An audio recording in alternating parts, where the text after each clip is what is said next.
The sun hung low over the sprawling suburbs of suburban Seattle, casting long shadows across the manicured lawns and picket fences of Maplewood Drive. It was a typical late spring evening in the Pacific Northwest, the kind where the air carried the faint scent of blooming rhododendrons and distant rain. Emily Hargrove, a 42-year-old elementary school teacher, stepped out onto her back porch after a long day wrangling third graders through multiplication tables and recess chaos.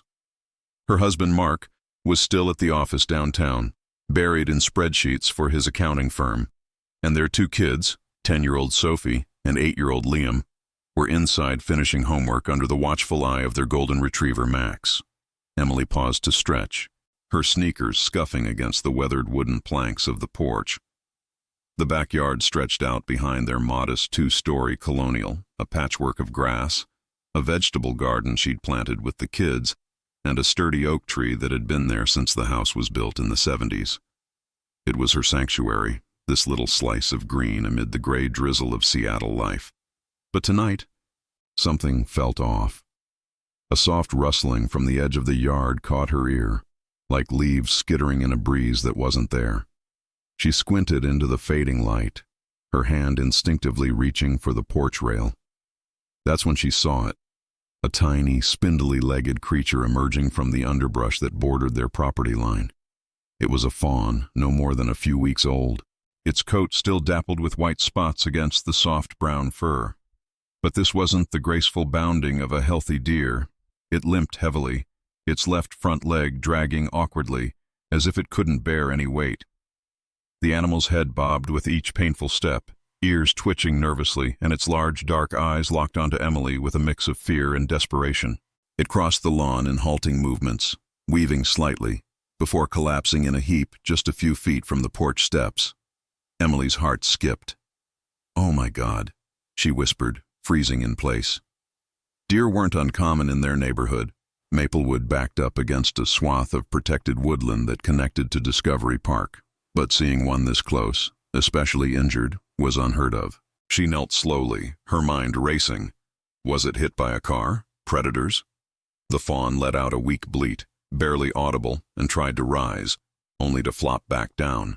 Blood matted the fur around its injured leg, a gash visible even from where she crouched. Before the story goes deeper, make sure to subscribe for more narratives like this. Emily's first instinct was to call Mark, but her phone was inside. Instead, she eased down the steps, keeping her voice low and soothing, the way she did with her students during a meltdown. "Hey, little one, it's okay. I'm not going to hurt you." The fawn's eyes widened, but it didn't bolt. If anything, it seemed to inch closer, as if the porch represented safety. Emily's mind flashed to the wildlife rehab center she'd read about in the local paper last year. Wildlife Rescue Northwest, just a 20-minute drive away in Shoreline. But how do you even move something this fragile? Inside, the kids heard the commotion through the open screen door. Sophie, with her ponytail swinging, burst out first. "Mom, what's going on?" Liam trailed behind, clutching a half-eaten apple. Max barked once from the kitchen, then went silent, sensing the tension. Emily turned, holding up a hand. "Stay back, guys. There's a baby deer out here. It's hurt." The children's faces lit up with a mix of awe and concern. Sophie, ever the animal lover, had begged for a cat last Christmas, but Mark's allergies had nixed it. "Can we help it?" she asked, peering over Emily's shoulder. Emily nodded, though uncertainty gnawed at her. She grabbed an old blanket from the porch storage bin, the one they used for picnics, and approached cautiously. The fawn trembled but didn't resist as she draped the fabric over its body, murmuring reassurances. Up close, the injury looked worse. A deep lacerate on the foreleg, possibly from barbed wire or a fall, with swelling already setting in. Its mother was nowhere in sight, which twisted Emily's gut. In the wild, an abandoned fawn rarely survived. With the kids' help, they fashioned a makeshift barrier using lawn chairs to keep Max at bay while Emily phoned the rescue center. The line rang twice before a harried voice answered. Sarah, the on-call volunteer. "Maplewood Drive? Yeah. We've had a few calls about coyotes in that area lately.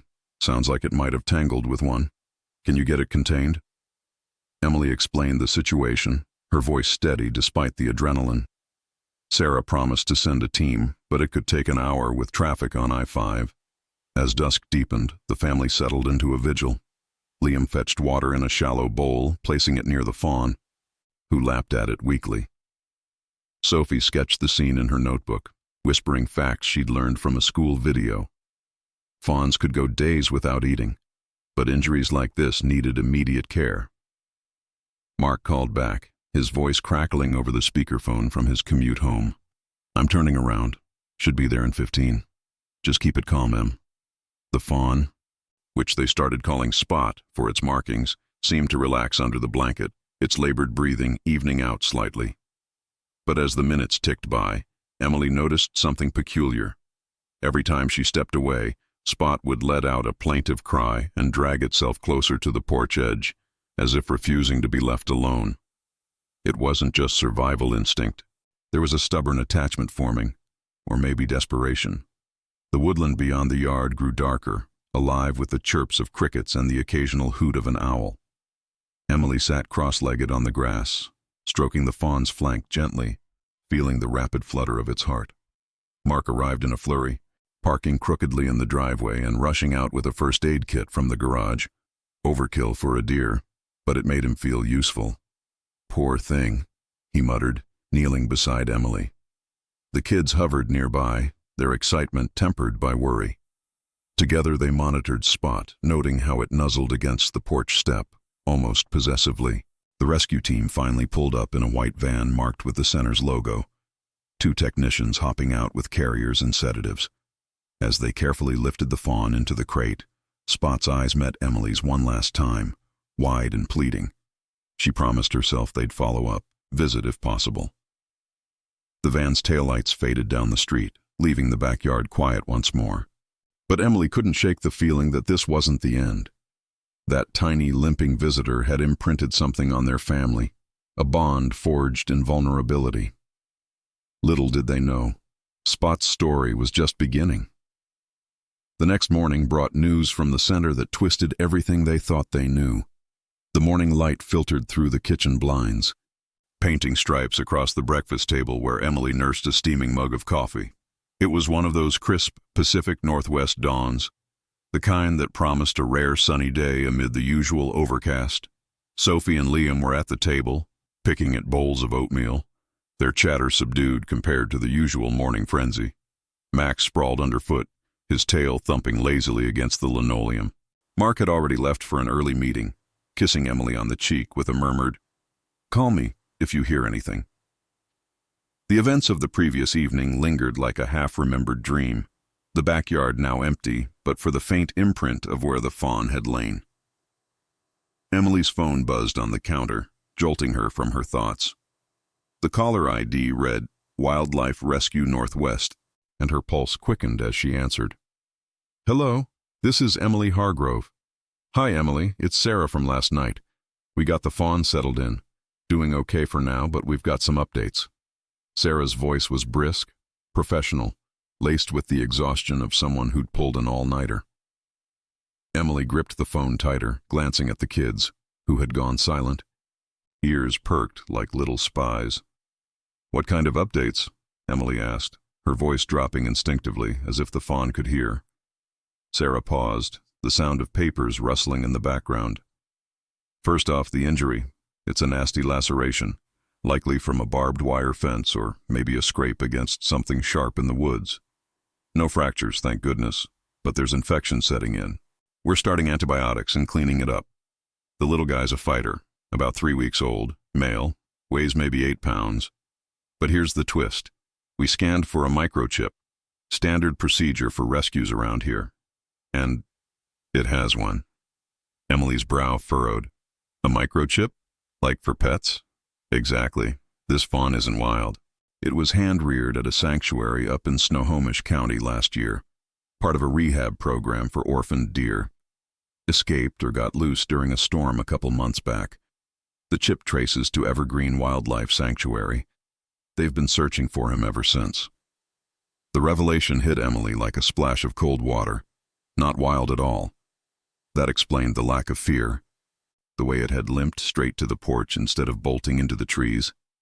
Hand-reared meant it was used to humans, maybe even craved their presence. So, what happens now? She asked, sinking into a chair. Sophie leaned forward, eyes wide, while Liam whispered, "A pet deer?" Sarah sighed. They want him back. He's not releasable into the wild anymore, too habituated. But with the injury, he'll need weeks of care. The sanctuary's short-staffed right now. They're dealing with a fox family and some eagle nestlings. I mentioned your family's involvement last night and, well, they might reach out. Could you foster him temporarily? Just until he's healed enough to transport. Foster. The word hung in the air, stirring a mix of excitement and trepidation in Emily's chest. Their backyard wasn't a zoo, and Mark would have opinions. Practical ones about liability, the kids' safety, the neighbors. But the image of Spot's pleading eyes flashed in her mind, and she found herself nodding, even though Sarah couldn't see. Yeah, we could probably manage that. What would it involve? They talked logistics for 10 minutes, a secure pen in the yard, milk replacer formula from a vet supply store, twice daily meds, and strict no-contact rules to prevent further imprinting. Sarah emailed a care sheet and promised to drop off supplies by noon. As Emily hung up, the kids erupted in questions. "Does that mean Spot's coming back?" Sophie demanded, bouncing in her seat. Liam grinned, already imagining deer toys. "It's not Spot anymore," Emily corrected gently, though the name stuck in her own head. "But yeah, maybe. We'll have to talk to Dad." She texted Mark a quick summary, his reply coming back almost immediately. "Whoa. Discuss tonight. Love you." The uncertainty gnawed at her, but beneath it was a spark of purpose, something to fill the quiet routines of their suburban life. By midday, Sarah arrived in the same white van, this time unloading a portable enclosure, wire mesh panels that unfolded into a sturdy pen, complete with bedding straw and a heat lamp. The Fawn, groggy from a mild sedative, was nestled inside a padded crate. Emily helped carry it to the backyard, the weight surprisingly light, like holding a large house cat. As they set up near the oak tree, away from the garden but close enough to the porch for easy monitoring, Spot stirred. His eyes fluttered open, focusing on Emily with that same desperate recognition. A soft bleat escaped him, and he tried to rise, legs still bandaged in white gauze. "Easy there," Sarah murmured, securing the crate door. She ran through the routine, bottle feedings every 4 hours with the goat's milk mix. Check the wound for redness, keep predators out with the pen's height. He's bonded to people already, so he'll be vocal if he feels alone. Just don't get too attached. Sanctuaries like Evergreen have waiting lists for adoptions, but this one's got history. Emily watched as Sarah drove off, the van kicking up gravel from the driveway. Alone now with the pen, she knelt by the mesh, peering in. Spot limped to the edge, nose pressing against the wire, his breath fogging it slightly. The kids joined her after school drop-off. Emily had called in a half-day sub to handle this, and they marveled at the setup. Sophie named the enclosure Deer Hotel, drawing a sign with markers on cardboard. Liam scattered fresh grass clippings inside, giggling when Spot nibbled tentatively. As the afternoon wore on, the family adapted. Mark got home early, surveying the yard with a raised eyebrow but no protest. "As long as he doesn't eat my tomatoes," he joked, though his eyes softened when Spot nuzzled the fence toward him. Dinner was a distracted affair. Plates of grilled salmon and asparagus pushed around as they debated the future. Was this a one-off? Could they really care for a semi-tame deer long-term? Emily felt the pull of responsibility, the way Spot's cries echoed her own hidden longings for adventure beyond lesson plans and carpools. Night fell softly, the pen illuminated by a solar light strung from the oak. Spot settled into the straw, his breathing steady, but every hour or so he'd whimper, drawing Emily out in her robe. She'd sit by the pen, whispering stories from her childhood in Spokane about chasing fireflies and dreaming of far-off places. The Fawn would quiet then, his injured leg tucked beneath him, as if her voice anchored him. But as the first week blurred into routine, bottle feedings at dawn, wound checks under the morning mist, cracks began to show. Neighbors whispered over fences. Mrs. Patel from next door called with concerns about wild animals attracting coyotes. And then came the call from Evergreen Sanctuary, a gruff voice belonging to Director Tom Riley. Appreciate the foster, but we've got complications. The Fawn's chip shows priors. Escaped twice before. He's a Houdini. If he bolts again, it's on you. Emily hung up, staring at the pen where Spot dozed peacefully. The bond was deepening. All right, but so were the risks. Little did she know, Spot's past held secrets that would soon unravel their quiet life, pulling them into a web of sanctuary politics and unexpected alliances. The days stretched into a tentative rhythm, the Hargrove backyard transforming into an unlikely haven amid the steady patter of Seattle's intermittent showers. Emily woke before dawn each morning, her alarm set to the soft chime of birdsong from her phone app, slipping into rain boots and a hooded jacket to check on the Fawn. Spot. The name had stuck, despite the official tag of Bambi 47 from the sanctuary records. Greeted her with a low nicker, his bandaged leg improving under the regime of ointments and gentle massages Sarah had demonstrated. The swelling had receded, revealing a jagged scar that would likely pucker permanently, a reminder of whatever wild skirmish had driven him here. He moved more fluidly now, circling the pen with a lopsided gait, but his eyes always followed Emily, pleading through the mesh as if she were the only anchor in his uncertain world. Sophie and Liam threw themselves into the role of junior caretakers, with the fervor only children could muster. After school, Sophie would perch on an overturned bucket by the pen, reading aloud from her library book on North American wildlife, her voice rising and falling like a storyteller at campfire. "Did you know deer can hear a twig snap from 50 yards away?" she'd say. And Spot would tilt his head, ears flicking as if comprehending. Liam, less patient with books, took charge of the enrichment activities, as Emily called them, tucking branches of willow into the enclosure for Spot to chew, or dangling a salt lick from the fence that the Fawn would nose tentatively. Max, the golden retriever, had taken to the newcomer with wary curiosity, lying at the pen's edge and watching with soulful eyes, occasionally whining in solidarity when Spot bleated during the night. Mark's involvement was quieter, more pragmatic. He'd reinforced the pen with extra zip ties and a tarp for rainy days, muttering about deer-proofing, while secretly enjoying the diversion from his endless client audits. Evenings found him out there with Emily, sharing a beer on the porch steps as they watched Spot graze on the fresh clippings Liam harvested from the neighbor's lawn. With permission, of course. "He's got spunk," Mark admitted one twilight as the Fawn pressed his flank against the wire, close enough for them to feel the warmth radiating from his body. "Reminds me of that stray cat we had in college. Followed you everywhere."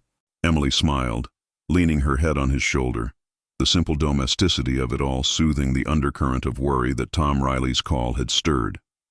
But the sanctuary director's words lingered like fog over Puget Sound. Emily had dug a little online after that conversation, piecing together fragments from public records and forum posts on wildlife rehab sites. Evergreen Sanctuary, tucked in the rural outskirts of Snohomish, was a non-profit straining under budget cuts and volunteer burnout. Bambi 47's file mentioned 2 prior escapes, the first during a fence repair gone wrong, the second amid a fierce winter gale that toppled half their enclosures. Each time he'd been recaptured miles away, drawn back to human sense like a moth to flame. Habituation risk. The reports noted dryly, a term that chilled Emily. It meant Spot could never fully return to the wild. He'd seek out people, cars, dangers in a world that wasn't built for wayward deer. The first real test came on a drizzly Thursday afternoon, the kind of gray day that blurred the line between morning and evening. Emily was in the kitchen, prepping lesson plans for her return to school next week, when a sharp cry pierced the air, Spot's voice, frantic and insistent. She dropped her pen and bolted outside, heart pounding. The pen door hung ajar, the zip tie Mark had secured dangling like a broken promise. Inside, the enclosure was empty, straw scattered as if in a hasty retreat. "Spot!" she called, scanning the yard, her voice echoing off the wet fence. Panic clawed at her throat until she spotted him, not fleeing into the woods, but limping determinedly toward the porch, his good legs propelling him with stubborn purpose. He collapsed at the base of the steps, just as he had that first night, chest heaving, eyes locked on the door as if willing it to open. Emily rushed over, kneeling to stroke his neck, feeling the rapid thrum of his pulse. "What happened, buddy? You Houdini now?" Up close, she saw the clever work. Spot had nosed the latch just so, exploiting a weak point in the makeshift setup. It was the second escape in his short life here, and the first without human error. Sophie arrived home minutes later, backpack slung over one shoulder, her face crumpling at the sight. He got out.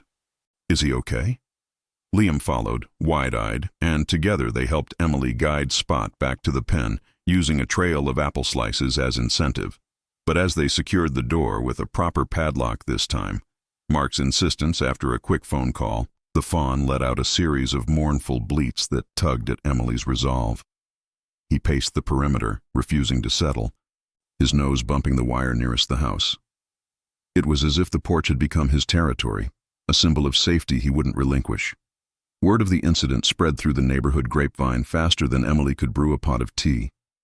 Mrs. Patel knocked that evening, her sari damp from the mist, concern etching lines around her kind eyes. "Emily, I heard about the deer escaping. With the coyotes around. And my garden? Raj is worried." Emily nodded, assuring her they'd beef up security, but the conversation planted seeds of doubt. Next came an email from the HOA president, citing bylaws on exotic or potentially hazardous animals and requesting a formal review. Mark read it aloud at dinner, his fork pausing mid-air. This could get messy. "We're not running a petting zoo." The kids' enthusiasm dimmed slightly, Sophie sketching a no trespassing sign for the pen with a frowny face added for Spot. But Emily felt the pull intensifying, a quiet rebellion against the tidy confines of their life. She'd started journaling the days, Spot's first unassisted steps without pain, the way he'd nibble kale from her hand through the fence, his coat growing sleeker under their care. It was more than fostering, it was mending something fractured in all of them. Mark sensed it too, pulling her aside after the kids' bedtime. "Tom called again today. Sanctuary's got space opening up next month, but they want to assess his behavior first, if he keeps pulling stunts like this." He trailed off, but Emily knew. Spot's attachment could doom him to a life in captivity, shuttled between facilities like an unwanted parcel. That night, as rain drummed on the roof, Emily lay awake, listening to the distant bleats from the yard. Spot's refusal to leave the porch wasn't just instinct. It was a choice, a fragile trust extended to strangers who had become his world. She rose before midnight, slipping out to sit by the pen, her flashlight casting a soft glow. The Fawn quieted at her presence, resting his head against the mesh, and for a moment the suburbs' hum faded. The distant whoosh of I-5, the neighbors' TV murmur, leaving only the shared rhythm of their breaths.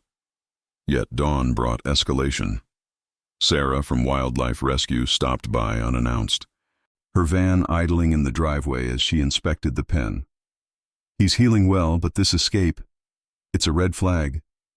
Evergreen's pushing for transfer sooner. And there's more.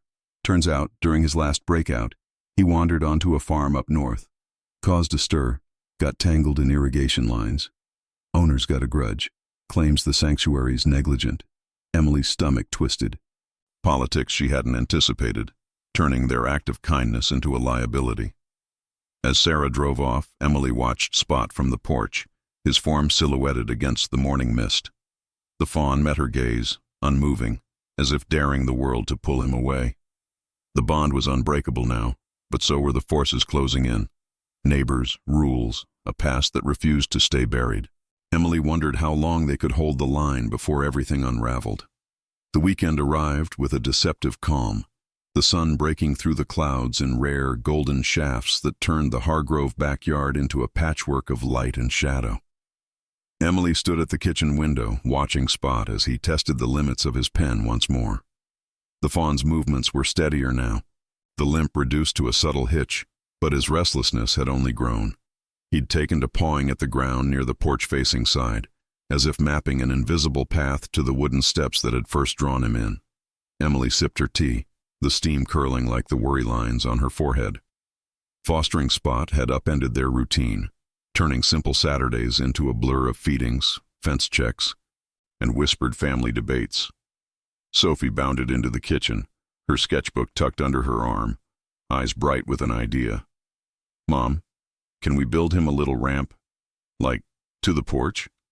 So if he gets out again, he won't hurt himself climbing." Liam trailed behind, munching on a granola bar, nodding vigorously. "Yeah, and maybe a bell or something so we know if he's loose." Emily set her mug down, forcing a smile. The kids' innocence clashed with the growing storm clouds, literal and figurative, over their home. "We'll ask Dad when he gets back from the hardware store. But remember, this is temporary, guys. Spot's got a home waiting at the sanctuary." Mark had insisted on reinforcements after the escape, heading out early to buy chain link extensions and a heavier latch. His practicality was a balm to Emily's more emotional leanings, but even he couldn't hide the flicker of attachment in his eyes when he tossed apple cores over the fence each evening. The family had fallen into a pattern: mornings for Emily and the kids, afternoons for all of them together, evenings marked by Spot's soft knickers that carried through the open windows like a lullaby. Yet the external pressures mounted like the tide against Discovery Park's shores. Mrs. Patel's concerns had evolved into a group chat among the neighbors, pings lighting up Emily's phone with polite but pointed questions about the deer situation and wildlife regulations. By midday, Mark returned with bags of supplies, his truck bed loaded with metal posts that clanged as he unloaded them. "This should hold Fort Knox," he said, wiping sweat from his brow despite the cool breeze. The family pitched in, Sophie and Liam hammering stakes under Mark's supervision while Emily mixed a fresh batch of formula in the kitchen. Spot watched from his pen, ears perked, as the work unfolded.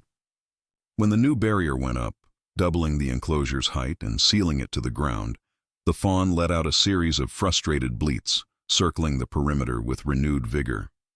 "He's not happy," Sophie observed, her small hands smudged with dirt.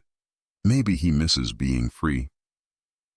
The words hung heavy as they washed up for lunch. Plates of turkey sandwiches and carrot sticks spread on the porch table. Max lounged nearby, his nose twitching toward the pen, but he'd learned to keep his distance after a stern stay from Mark. Conversation turned to the sanctuary, Tom Riley's latest email arriving that morning with a curt timeline: transfer in 2 weeks, pending a vet check. "They want to evaluate his socialization," Emily read aloud, her voice faltering. "If he's too imprinted, they might reroute him to a larger facility down south, like a deer park in Oregon." Liam's face fell. "But we fixed him. Can't he stay here?" Mark cleared his throat, glancing at Emily. "It's not that simple, bud. We're not equipped for a permanent resident. Think about school starting back up, my travel schedule." He trailed off as Spot's cries intensified, drawing their eyes to the pen. The Fawn had wedged his head against the wire, pushing as if testing the unyielding metal. Emily's heart ached. In the quiet moments, she saw parallels to her own life: the pull between duty and desire, the safety of routine versus the chaos of connection.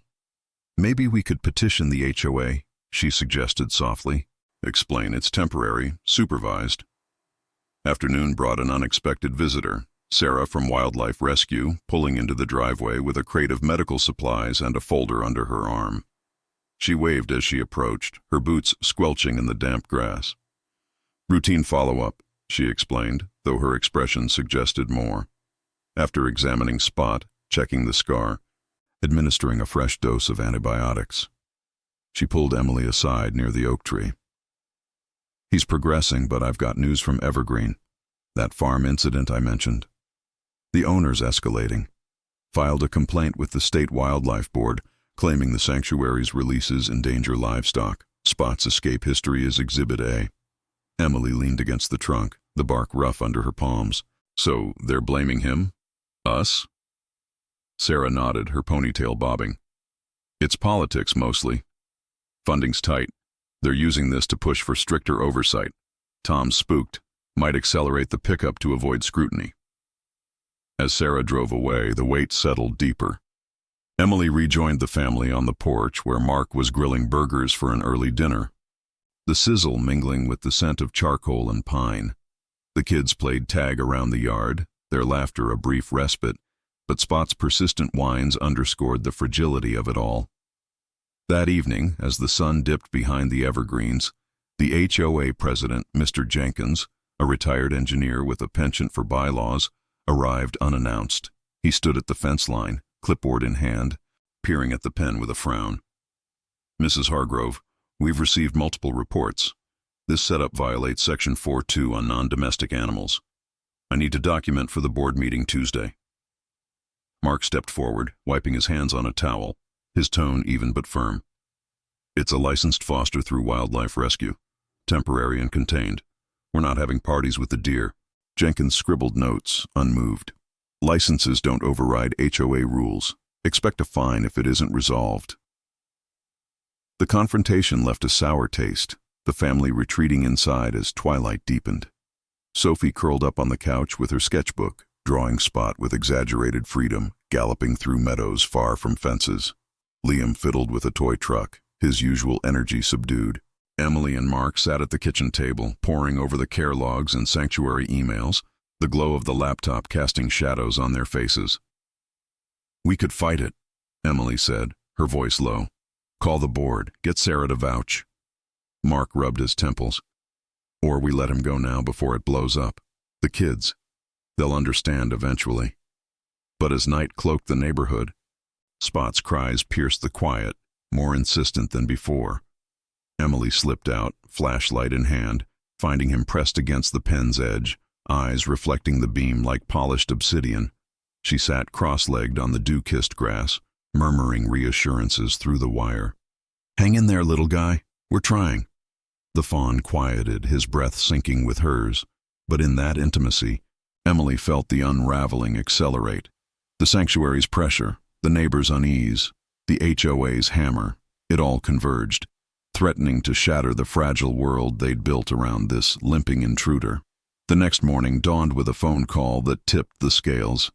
Tom Riley's voice crackled over the line, urgent. "Change of plans. We're sending a transport tomorrow. No extensions."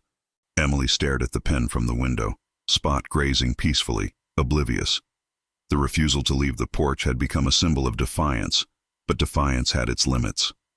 As the family gathered for breakfast, the air thick with unspoken fears, Emily wondered if saving Spot meant losing a piece of themselves, or if holding on would cost them everything. The weight of Tom Riley's words settled over the Hargrove kitchen, like the heavy mist that often blanketed Maplewood Drive. Emily stood frozen by the window, phone still clutched in her hand, watching Spot as he nosed through the fresh hay in his pen. The Fawn's movements were almost normal now, a tentative trot that spoke of healing, rather than the desperate limp of his arrival.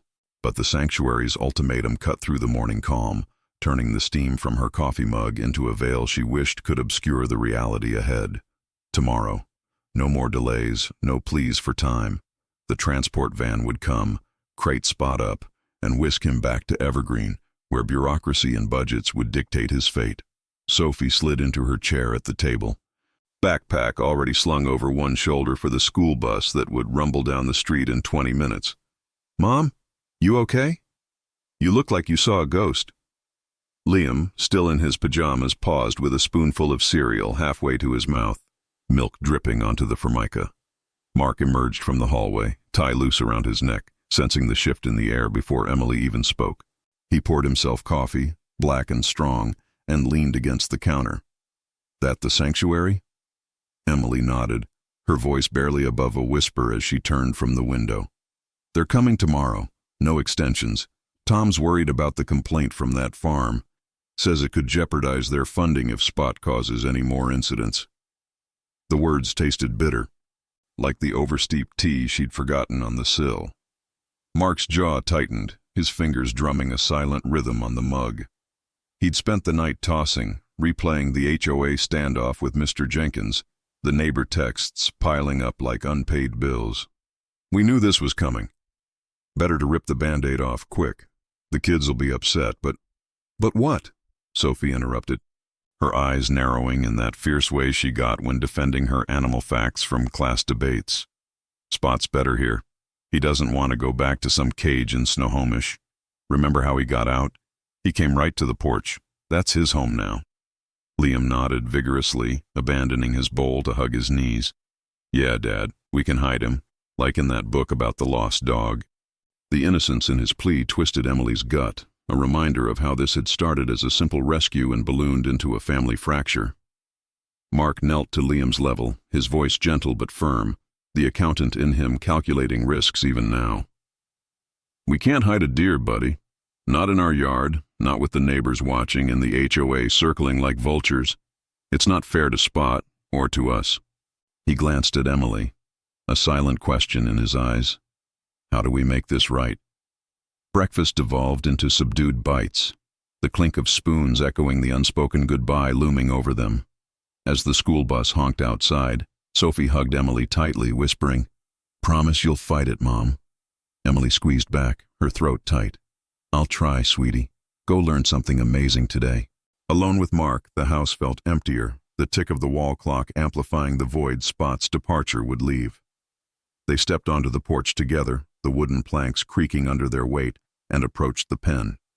Spot lifted his head at their footsteps, ears swiveling forward, and limped to the fence with that familiar determination. He pressed his nose to the wire, warm breath fogging the metal, and let out a soft, questioning bleat. Emily reached through, scratching behind his ear the way Sarah had shown her, feeling the soft velvet of his coat. "What are we going to do?" she murmured, more to herself than Mark. Mark sighed, crouching beside her. "Call Sarah first. See if there's any wiggle room. Maybe the state's complaint isn't as bad as Tom thinks." He pulled out his phone, dialing while Emily stayed with Spot, feeding him a handful of oats through the mesh. The fawn munched contentedly, oblivious to the storm, his dark eyes trusting in a way that made Emily's chest ache. Sarah answered on the second ring, her voice harried amid the background chatter of the rescue center. "Emily, I heard about the transport. Tom's panicking. That farmer's lawyer sent a letter yesterday threatening a lawsuit over property damage from Spot's last escape. Evergreen can't afford the bad press." "Is there anything we can do?" Emily asked, switching to speaker so Mark could hear. Sarah hesitated, papers shuffling. "You could come forward as witnesses. Your fostering shows responsible care. Might counter the negligence claims, but it means getting involved. Statements, maybe a hearing with the Wildlife Board." Mark's eyes met Emily's, a spark of resolve igniting. "We're in," he said firmly. "Email us the details."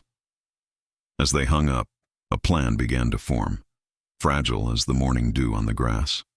The day unfolded in a haze of preparation and quiet rebellion. Emily called in sick to school, claiming a migraine, her first fib in years, and spent the morning reinforcing their case. She compiled photos, Spot's arrival, the wound's progress, the kids' careful feedings. Mark took the afternoon off, drafting an email to the HOA board, attaching Sarah's license and care logs, pleading for a variance.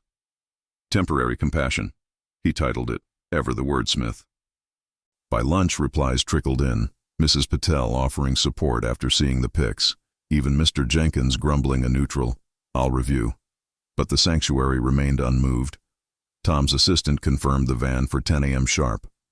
As afternoon shadows lengthened, Sophie and Liam burst through the door after school, faces flushed from the bus ride. "We told everyone about Spot," Sophie announced, dumping her backpack. "Mrs. Ramirez said her cousin works at a vet clinic. They might help if he needs more meds." Liam held up a crumpled drawing, Spot with a superhero cape, charging through fences. The normalcy of their enthusiasm cracked Emily's facade, and she pulled them into a group hug on the porch. Spot watching curiously from his pen. "We're going to try everything to keep him safe," she promised, though doubt gnawed at her edges. Dinner that night was a family council, plates of spaghetti pushed aside as they brainstormed.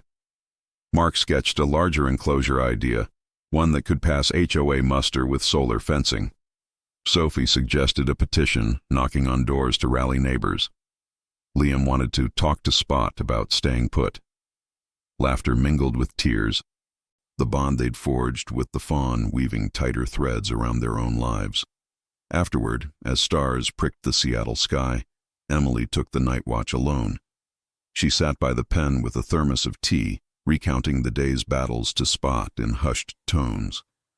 The Fawn rested his chin on the wire, eyes half closed, his steady breathing a counterpoint to her racing thoughts. But sleep brought no solace. In the wee hours, a rustle from the pen jolted Emily awake on the porch chaise. Spot had somehow nudged the water trough against the fence, creating a wobbly step. He was halfway over, front legs scrambling for purchase on the grass beyond. "No, no," Emily whispered, rushing to guide him back, her heart pounding. He resisted at first, bleeding toward the porch lights, but relented under her touch, collapsing into the straw with a sigh. The escape attempt was a sign. His attachment ran deeper than fences, a refusal to be contained that mirrored the family's growing defiance. Dawn crept in with the rumble of distant traffic on I-5, the transport van's arrival ticking closer. Emily texted Sarah updates, fingers flying in the dim light. A reply buzzed back. "Board hearing delayed. Your statements helped. But Evergreen's sending a vet today for evaluation. Stall if you can." Hope flickered, fragile but real. As Mark stirred inside, joining her with fresh coffee, they watched Spot rise, shaking off the night. The Fawn limped to the fence, pressing close, his presence a quiet challenge to the forces arrayed against them. The day ahead promised confrontation, not just with the sanctuary, but with the limits of their suburban world. Emily stroked his muzzle, whispering, "We're not giving up yet." In that moment, the backyard felt less like a temporary haven and more like a battlefield, where love and loss hung in precarious balance. The morning sun filtered through the overcast sky, casting a muted glow over Maplewood Drive as Emily paced the backyard, her phone glued to her ear. Sarah's voice crackled through the speaker, laced with cautious optimism. "The wildlife boards bought us a day. Your photos and Mark's emails swayed a few members, but Evergreen's vet is en route now, and Tom's not backing down. If the evaluation flags any behavioral issues, they'll crate him up regardless." Emily glanced at the pen, where Spot stood alert, his ears twitching at the sound of her voice. The Fawn's scar gleamed pink against his fur, a testament to their care, but his restless pacing betrayed the anxiety that mirrored her own. "We'll be ready," she said, ending the call with a resolve that felt more like desperation. Mark emerged from the house, juggling a tray of coffee mugs and a stack of printed documents, his tie discarded in favor of a flannel shirt rolled to the elbows. "Kids are up. Sophie wants to defend Spot like a lawyer from TV." He set the tray on the porch table, handing Emily a mug that warmed her chilled fingers. The air carried the earthy scent of damp soil from last night's drizzle, mingling with the faint, musky odor from the pen. Spot bleated softly, pressing against the fence, and Mark obliged with a handful of alfalfa pellets through the wire. "Easy, buddy. We've got your back." But his eyes, shadowed from a sleepless night, told Emily he was bracing for the worst. Sophie and Liam tumbled out next, the girl's hair in a hasty braid, and the boy clutching a poster board scrawled with "Save Spot" in bold markers. "We made this for the vet," Sophie declared, propping it against the oak tree like a campaign sign. Liam nodded, adding, "And I drew hearts. Deer-like hearts, right?" Their enthusiasm pierced the tension, drawing reluctant smiles from their parents. Emily knelt to their level, smoothing Liam's tousled hair. "You two are amazing, but remember, the vet's job is to check if Spot's healthy, not to play games. We need to show him this is a good place." The words were for them as much as herself, a shield against the encroaching finality. The vet arrived promptly at 9, a wiry woman in khakis and a wildlife rescue vest, her SUV crunching gravel in the driveway. Dr. Lena Vasquez introduced herself with a firm handshake, her dark eyes scanning the setup with professional detachment. "Tom sent the file. Bambi 47, history of escapes. Let's see how he's faring." She unpacked her kit by the pen, stethoscope, bandages, a syringe of vitamins. Spot eyed her warily but didn't bolt, allowing her to slip a lead through the gate and coax him into a corner for examination.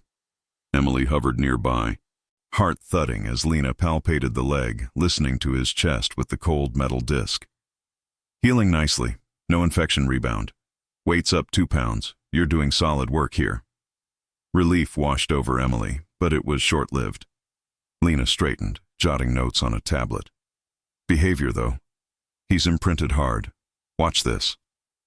She stepped back, mimicking a retreat, and Spot immediately strained against the lead, bleeding insistently, his good leg stamping the ground. Textbook habituation. In a sanctuary, we'd manage it with group housing, but for release, impossible. Evergreen's right to pull him. Too risky in the wild. Mark crossed his arms, leaning on the porch rail. "He's safe here. We've contained the escapes, and the family's committed. Why not let us extend the foster?" Lena shook her head, packing her tools. "Not my call, but I'll note the stability. Might buy you leverage at the hearing. Tom's van follows in an hour if the board doesn't intervene." The words landed like a punch, the family exchanging glances as Lena drove off. Sophie clutched her poster, tears welling. "We can't let them take him." Liam buried his face in Emily's leg, muffling a sob. Mark pulled out his phone, dialing the HOA president directly. "Mr. Jenkins, it's Mark Hargrove. About the variance, we've got vet approval on the care. Can we meet before the board votes?" The line went quiet. Then Jenkins's gruff voice. "Fine. My place, noon. Bring proof." It was a sliver of hope, but the clock ticked mercilessly toward the transport. They spent the next hour in a frenzy of advocacy. Emily texted neighbors, attaching Lena's preliminary report and photos of Spot's progress, her thumbs flying. "This is about compassion in our community, not just a deer." Mrs. Patel replied first, "Count me in. Raj and I will speak up." Even a few skeptics chimed in, swayed by the kid's story filtering through schoolyard whispers. Mark herded the family into the minivan, Spot's pen a temporary fortress behind them. The drive to Jenkins's colonial across the street felt interminable, the suburbs blurring past in a haze of evergreens and rain-slicked roads. Jenkins met them at the door, clipboard in hand, his expression thawing slightly at the sight of Sophie thrusting her poster forward. "This is Spot. He's not wild. He needs us." Inside, the living room smelled of fresh coffee and old books, a circle of folding chairs set up like an impromptu tribunal. 3 other board members arrived, neighbors Emily recognized from block parties, nodding as Mark laid out the case. Licensed foster. No incidents since reinforcements. Positive vet eval. "We're not asking permanent, just time to resolve the sanctuary issues." Jenkins steepled his fingers, scanning the documents. "The bylaws are clear, but extenuating circumstances. We'll table the fine, pending the wildlife board outcome. Provisional approval for 2 weeks." Cheers erupted from the kids, hugs all around. But Emily's joy was tempered. Back home, the sanctuary van idled in the driveway, Tom Riley stepping out with 2 assistants and a large crate. His face was etched with fatigue, the lines deeper under the Pacific Northwest pallor. "Heard about the delay. Board's reviewing your statements. Farmer's claim might fizzle without evidence, but I can't leave him here indefinitely. He's sanctuary property." Emily stepped forward, voice steady. "Then let us adopt, formally. We've proven we can handle it." Tom hesitated, glancing at Spot, who bleated from the pen, drawn to the commotion. Adoption's rare for habituated deer, insurance, zoning. But, submit the app. I'll stall the transport till the hearing. As the van pulled away empty, relief flooded the yard, the family collapsing onto the porch in a tangle of limbs and laughter. Spot nuzzled the fence, as if sensing the victory, his eyes bright with that unyielding trust. But Emily knew the battle wasn't over. The hearing loomed, a tangle of lawyers and regulations that could still upend everything. Mark wrapped an arm around her, whispering, "We did it. For now." Sophie sketched the scene. Liam fed Spot carrots, and for the first time in days, the backyard felt like home. Not a battlefield, but a sanctuary of their own making. Yet as evening shadows lengthened, Emily caught Spot staring at the porch, his refusal to stray a quiet promise that their story was far from finished. The days following the sanctuary's retreat blurred into a whirlwind of paperwork and waiting, the Hargrove home buzzing with a tense energy that permeated every corner. Emily spent her evenings at the kitchen table, surrounded by stacks of forms, adoption applications from Evergreen, affidavits for the Wildlife Board, and emails from supportive neighbors who'd signed a petition circulating through Maplewood Drive like wildfire. Spot's pen had become a fixture, his soft bleats a soundtrack to their resolve. The Fawn, now fully mobile with only a faint hitch in his step, spent hours pressed against the fence nearest the porch, his dark eyes following the family's movements with an intensity that bordered on devotion. He'd even taken to sleeping curled at the base of the steps during supervised yard time, as if claiming the space as his own. Mark threw himself into the logistics, coordinating with Sarah for references and consulting a pro bono lawyer friend from his firm who specialized in nonprofit disputes. The farmer's case is thin, he explained over dinner one night, Fork gesturing like a pointer. No real damages, just bluster to squeeze funding from the state. Sophie and Liam contributed in their own ways. Sophie compiled a digital scrapbook of Spot's progress, complete with timestamps and vet notes, while Liam crafted welcome home signs from construction paper, taping them to the oak tree. Max, ever the stoic observer, had warmed to the routine, occasionally sharing his water bowl with the Fawn through the gate during afternoon lulls. The neighborhood, once a chorus of concerns, shifted subtly. Mrs. Patel dropped off a bundle of fresh kale from her garden, and even Mr. Jenkins nodded approvingly during a chance encounter at the mailbox. The Wildlife Board hearing arrived on a crisp Tuesday morning, the kind where Seattle's fog clung to the evergreens like a reluctant goodbye. The venue was a nondescript community center in Shoreline, its conference room smelling of stale coffee and fluorescent lights. Emily and Mark arrived early, the kids in tow, despite the 10 a.m. start time. Sophie clutching her scrapbook like a talisman, Liam fidgeting with a toy deer he'd fashioned from pipe cleaners. Tom Riley was already there, seated at a long table with Dr. Vasquez and a state representative, his posture rigid under the weight of scrutiny. The farmer's lawyer, a slick man in a pinstripe suit, shuffled papers across from them, his client, a weathered rancher from up north, frowning from the sidelines. Emily's heart hammered as the panel chair, a no-nonsense woman with silver-streaked hair, called the session to order. Testimonies unfolded methodically. The sanctuary's defense of their protocols, the farmers' exaggerated claims of crop ruin and safety hazards from Spot's wanderings. When Emily's turn came, she stood at the podium, voice steady despite the knot in her throat. This Fawn didn't choose to escape. He was injured, alone, and sought help. We've given him stability, not just care, but a chance to heal without fear. She projected Sophie's photos on a borrowed screen. Spot's first steps in the pen, the family gathered around during feedings, the subtle transformation from desperate intruder to trusted companion. Mark followed, outlining the reinforced enclosure and HOA provisional, emphasizing community buy-in. The tide turned with Sarah's remote testimony, her video feed flickering from the rescue center. The Hargroves fostering exceeds standards. 0 incidents post-reinforcement.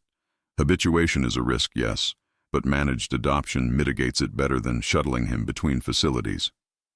The farmer's lawyer blustered about liabilities, but the panel probed his lack of evidence, the claims crumbling under cross-examination.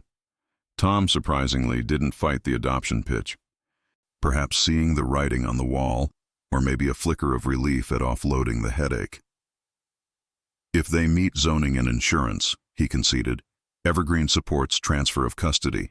By noon, the chair reconvened with a verdict. The complaint dismissed for insufficient proof, Spot's adoption approved pending final paperwork. Relief crashed over the family like a wave. Sophie leaping into Emily's arms with a whoop that echoed off the linoleum floors. Liam high-fived Mark, his pipe cleaner deer waving triumphantly.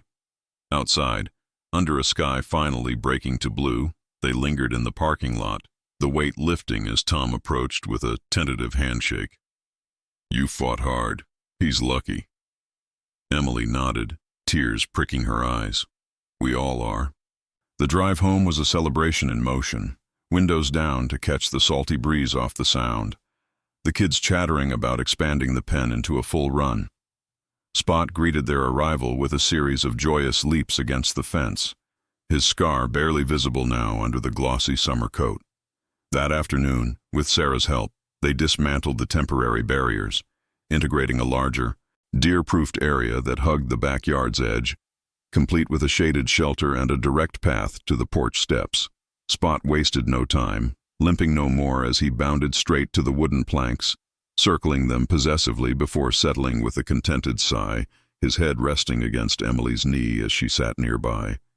Weeks turned to months, the rhythm of life weaving Spot seamlessly into the Hargrove tapestry. School resumed with stories of the porch deer, making Sophie a classroom celebrity. Her scrapbook passed hand to hand during show and tell. Liam took to walking him on a long lead during evenings, the pair exploring the yard's perimeter under watchful eyes. Mark installed motion lights and a low-voltage fence, turning potential headaches into badges of their unconventional family. Neighbors adapted too. Barbecues now included Spot at the fringe. Munching offered greens while Max kept a lazy vigil. Emily found profound shifts within herself. The Fawn's unyielding attachment had cracked open compartments long sealed, the monotony of grading papers, the predictability of carpools. Late nights on the porch became her ritual. Spot's warm flank against her leg as she journaled not just his days, but her own. Dreams rekindled, like volunteering at the rescue center on weekends. One evening, as autumn leaves dusted the lawn, Mark joined her, a blanket draped over their shoulders. "Never thought a limping deer would rewrite our story," he murmured, scratching Spot's ears. The Fawn nuzzled closer, his refusal to leave the porch now a gentle constant, a bond that had saved them as much as they'd saved him. In the quiet glow of string lights strung from the oak, the backyard sanctuary endured, not without challenges, like the occasional HOA check-in or Spot's mischievous nibbles on the garden, but fortified by love's quiet persistence. The family that had opened their door to a stranger now thrived in the echo of that choice, their lives richer for the Fawn who chose to stay. Leave a comment sharing what you thought about this story.